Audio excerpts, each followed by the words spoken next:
તમે બધા જાતના પરાઠા ખાધા હશે, પણ વિટામિન એ, સી અને ઈથી ભરપૂર એવા કાચા પપૈયાના પરાઠા ક્યારેય બનાવ્યા છે? તો આજે આપણે કાચા પપૈયાના પરોઠા બનાવી લઈશું. તો એના માટે મેં અહીંયા કાચું પપૈયાને આ રીતે સારી રીતે ધોઈને પીલ કરી લેવાનું છે.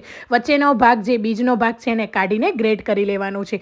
ગ્રેટ કરીને અડધી ચમચી મીઠું એડ કરીને 10 મિનિટ રેસ્ટ આપીશું અને આ રીતે વધારાનું બધું જ પાણીને આપણે કાઢી લઈશું. હવે એક પેનની અંદર 2 ચમચી તેલ, જીરું, મીઠા લીમડાના પાન, તીખા મરચાં, 1 ચમચી બેસન, હળદર, ધાણા જીરું, લાલ મરચું પાવડર સારી રીતે મિક્સ કરી લેવાનું. આમચૂર પાવડર, ગરમ મસાલો અને કાચા પપૈયાનું છીણ એડ કરીને ધાણા એડ કરીને આપણે સાઈડમાં રાખશું. હવે રોટલીના લોટની અંદર તેલ, મીઠું અને પાણી એડ કરીને એકદમ સારી રીતે લોટને બાંધી લેવાનો છે.